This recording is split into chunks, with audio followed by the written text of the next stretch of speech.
আদালত অবমাননার অভিযোগে সাবেক প্রধানমন্ত্রী শেখ হাসিনা সহ দুজনের বিরুদ্ধে আন্তর্জাতিক অপরাধ ট্রাইব্যুনালের মামলার পূর্ণাঙ্গ শুনানি আজ। ট্রাইব্যুনালের চেয়ারম্যান বিচারপতি মোহাম্মদ গোলাম মর্তুজা মজুমদারের নেতৃত্বাধীন ৩ সদস্যের বিচারিক প্যানেলে এই শুনানি হওয়ার কথা রয়েছে। ট্রাইব্যুনালের বাকি সদস্যরা হলেন বিচারপতি মোহাম্মদ শফিউল আলম মাহমুদ ও বিচারপতি মোহাম্মদ মহিতুল হক এনাম চৌধুরী। অন্য আসামি হলেন গাইবান্ধার গোবিন্দগঞ্জ উপজেলা পরিষদের সাবেক চেয়ারম্যান শাকিল আকন্দ বুলবুল ওরফে মোহাম্মদ শাকিল আলম। এর আগে ৩ জুন এই মামলার পরবর্তী শুনানি সহ আদেশের জন্য আজকের দিন ধার্য করেন ট্রাইব্যুনাল।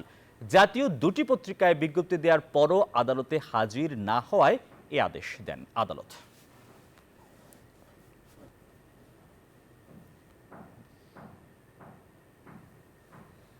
এ বিষয়ে বিস্তারিত জানাতে সহকর্মী নাইম আল জিকো আন্তর্জাতিক অপরাধ ট্রাইব্যুনাল থেকে সরাসরি যুক্ত হবেন আমাদের সঙ্গে।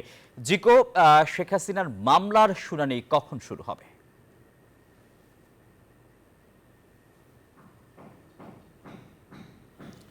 টিপু যেমনটি বলছিলেন, আসলে সাবেক প্রধানমন্ত্রী শেখ হাসিনার বিরুদ্ধে আদালত অবমাননার যে মামলাটা, অর্থাৎ 227টি মামলা হয়েছে এবং 227 জনকে হত্যার লাইসেন্স পেয়েছি, এই বিষয়ে আদালত অবমাননার যে মামলাটি হয়েছে সেটির কিন্তু আজ চূড়ান্ত শুনানি অনুষ্ঠিত হবে। এবং যেমনটি জানেন যে এর আগেও কিন্তু আন্তর্জাতিক অপরাধ ট্রাইব্যুনালে তাদের এই কথার ব্যাখ্যা দেওয়ার জন্য কিন্তু 2 দফায় তাদেরকে সময় দেওয়া হয়েছিল, এখানে আইনজীবী বা সশরীরে হাজির হয়ে যাতে এই কথাটির ব্যাখ্যা দেওয়া হয়। কিন্তু বান্ডেল থাকলে প্রতি সেনমানিতে টাকা বাঁচবে।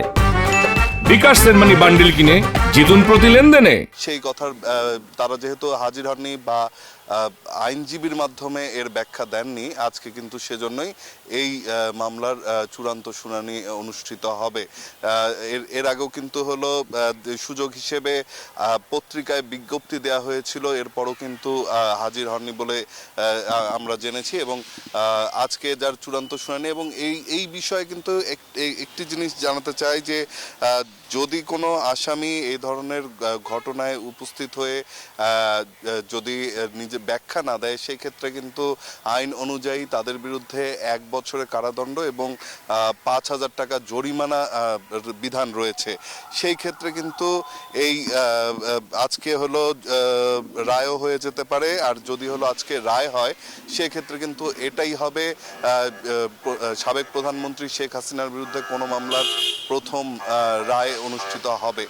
তবে সেজন্য আমরা অপেক্ষা করব, দুপুর নাগাদ এই আদালত বসবে এবং তখনই আসলে জানা যাবে যে আন্তর্জাতিক অপরাধ ট্রাইব্যুনাল এই মামলার জন্য আরও সময় দেবেন বা তাদের বিরুদ্ধে আসলে কি ধরনের ব্যবস্থা গ্রহণ করবেন সেটি জানা যাবে চূড়ান্ত শুনানির মধ্য দিয়ে। তো এই ছিল এখন পর্যন্ত আমার কাছে এখানকার সবশেষ তথ্য। টিপু, জিকো, আপনাকে ধন্যবাদ।